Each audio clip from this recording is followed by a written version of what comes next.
Ever wonder how some financial services and fintech leaders learned about money when they were kids? Well, we've asked them four important questions to get their answers, and you will definitely want to hear them. Join me today as we hear from Dr. Renee Baker, founder and CEO at the RBI Group.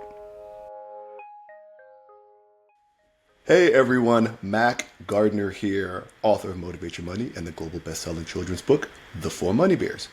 I'm joined today by the one, the only, Dr. Renee Baker, founder and CEO of the RBI Group.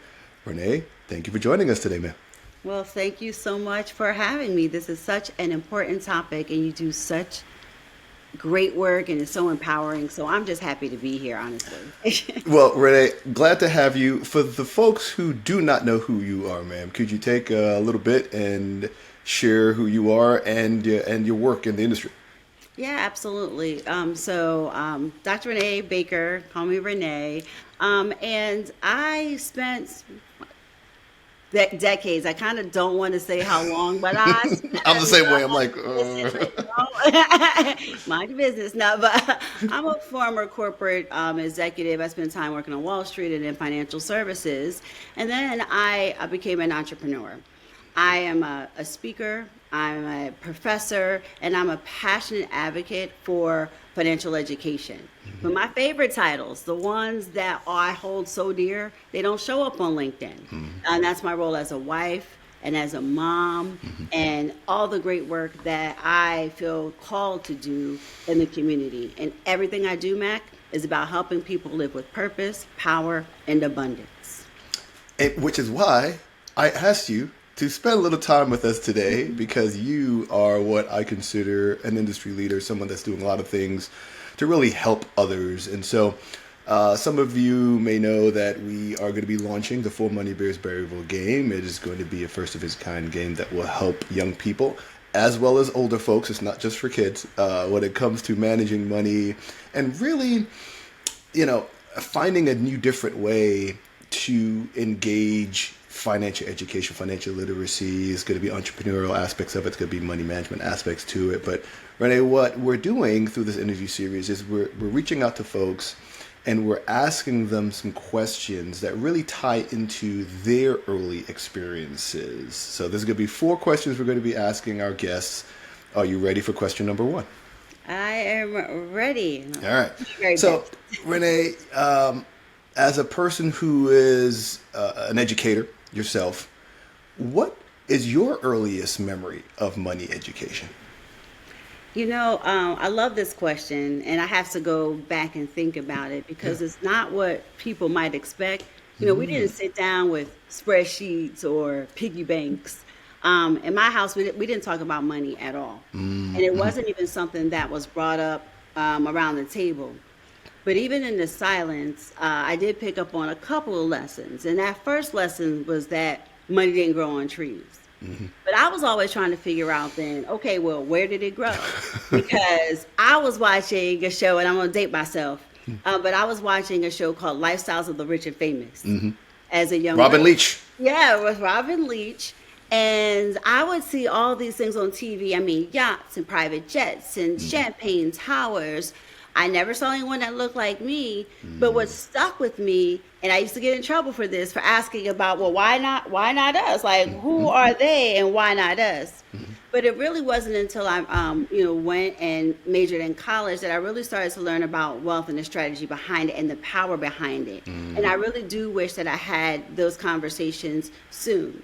And one of the things that I really did appreciate around, the conversations that we didn't have was because what ended up happening was I was able to start to incorporate that conversation into my kid's life.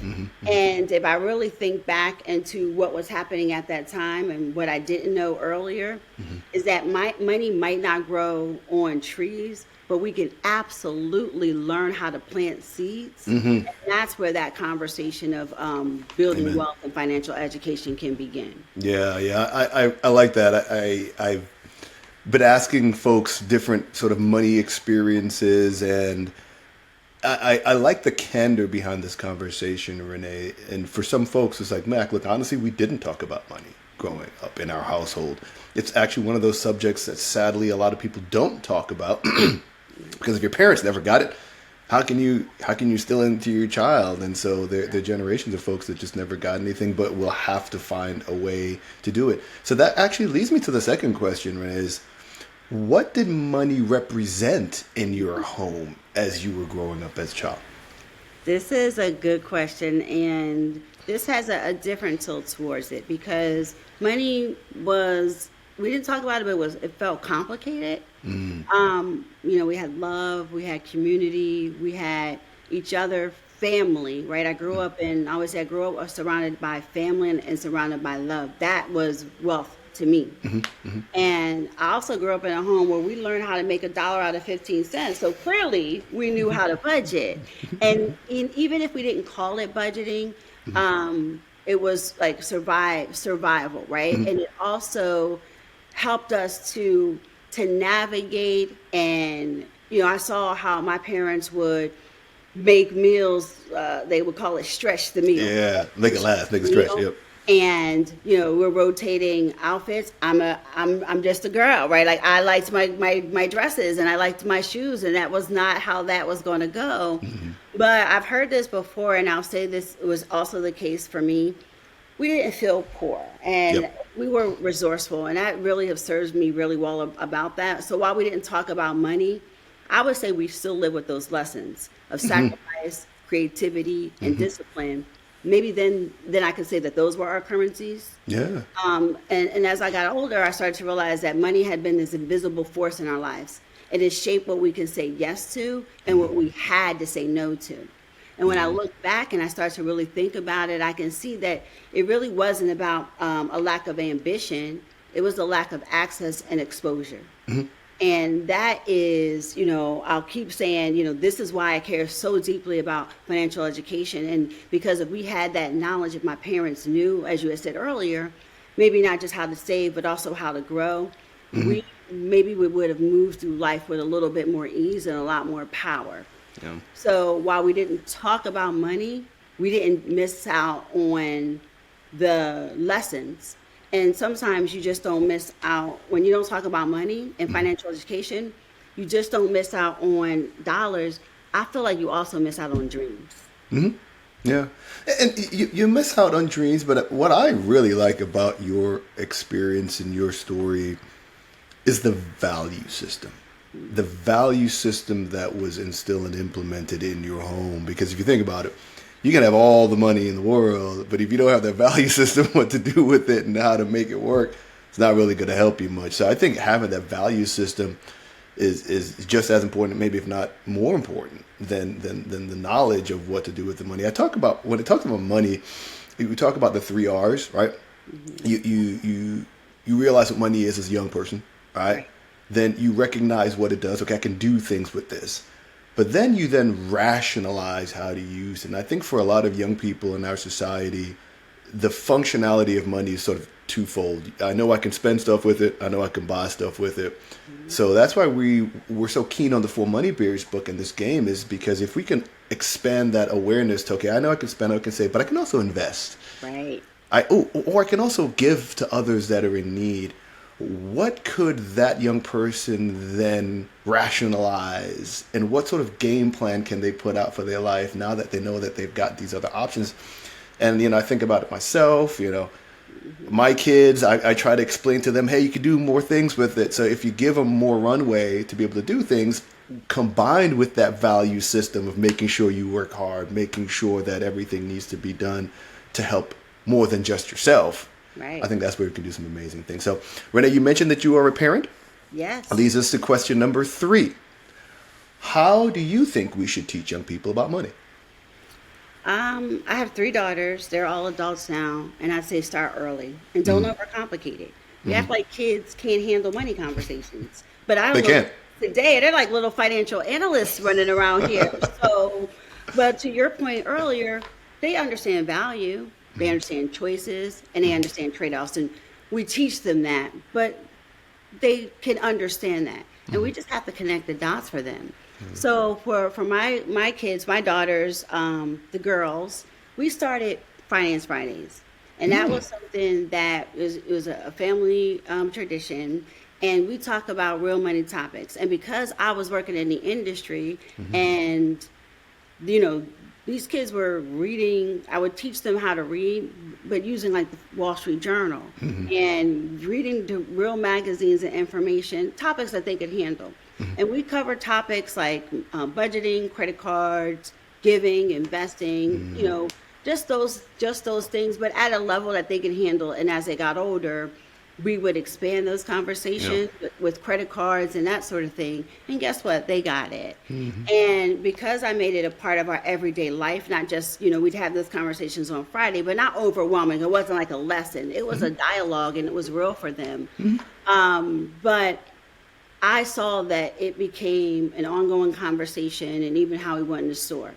Now they're adults, and I always tell them, I said, you are my greatest representation of what it means to teach kids early, because I watch how they manage money. How they navigate life. And how they navigate life. And they're generous, and they're grounded, and they're not flashy, and they invest, and they save, and they know that their worth doesn't just come from money, because they have values instilled, right? And they know what it means to own their choices. And even I see that even more recently with my little niece. She's 3. And she recently, you know, she visits, she comes to Florida and she visits. And one visit we were talking about money, and we were just being silly. And I was talking about what you can do with $1 versus $10. So when she goes back home, she asks her mother for $50. And her mom says no, and she shrugs and she walks away like, what, you don't have $50? Clearly, you don't understand abundance. You don't understand wealth. But it was funny because that video ended up going viral, and we're cracking up because it's so real. Kids are like sponges. And if we teach them early, they grow up with confidence and not confusion about money. So it's just about, you know, creating a space for kids to learn, and they can handle it. Competence brings confidence. I say that all the time. Confidence brings confidence, and the only way to get young people confident about stuff is to have them do it. Have them force them to have these habits early. You know, habits, behaviors, traits. And so I agree with you, Renee. I think start them early, having frank conversations, and if you aren't comfortable doing it yourself, find tools that can help you, find people, find resources. And that's what we're hoping that this Berryville game will do, is help parents, you know, help a kid maybe start off, hey, I found this really cool game. And then all of a sudden parents start playing it with them, and then they start playing together and they start learning about, you know, finance and APR versus APY and different types of accounts. So that's what we're really hoping to do, is make it a family thing. All right. Ready for question number 4? Yes. Here we go. Now, as a veteran of the biz, this may be a loaded question, but what's the best advice you've ever been given when it comes to money, Ray? The best advice I've ever been given when it comes to money. Maybe there's 2, maybe a little bit. Yeah, more than welcome to have more than one. Just don't make money. Make money work for you is one of them that I heard early on. And the other one that I'm really trying to grasp right now is you don't have to trade time for every dollar you earn. And I think that they're related. Because, you know, that second one recently has been really hitting hard, because for a long time I thought working harder meant earning more, and I thought hustle was the only way to win. And you hustle, and you hear that like hustle, work harder, grind. And to be sure of that, I always would just think I'll work harder. But no, if we're not careful, we'll work ourselves into burnout, and we still won't build wealth, right? Yep. So, and I worked in financial services for decades. And I've seen people with 6-figure salaries and no savings. And I've seen people with modest incomes who have built $1 million portfolios because they understood the game. So now that I'm an entrepreneur, I move differently. I always say I attract, I don't chase, I attract. And it's through alignment, because and I'm not saying yes to everything, because now, and I've learned this, wealth is not just about money. It's also about freedom. And it's also about to have the space that I choose to think, to rest, to create. And listen, I love money I do. I'm not like obsessed with it, and I still want to check. And I always say, don't get it twisted. But I'm not hustling to prove something. I'm now building from a place of peace and of purpose, because I've spent all the time putting all those pieces together over years to design a life that I don't have to escape from. Yeah. Your money can work harder for you than you can work for your money was a great adage that I heard. So, Dr. Renee Baker, thank you so much for your time. Renee, anything you want to close with as we wrap up this interview? I just want to say thank you for having these conversations around financial education, because it is personal. And, because I lived the gap, I didn't always have it. I didn't always understand it. But I did see how it has shaped everything from confidence, as we spoke about, to the choices. So just thank you, because once we understand how money works, we realize we don't have to live in fear, we don't have to settle, we don't have to repeat cycles. So that the work that you're doing, the work that has happened collectively around this financial education is important. So thank you. Thank you for everything that you're doing, and for you helping us be willing to learn and to release these different mindset shifts and start believing in the possibilities through the 4 Money Bears. Amen, sister. Thank you, Renee, for all that you do. Continue to do great work in there. And as I like to say, the journey continues. Take care. Thank you.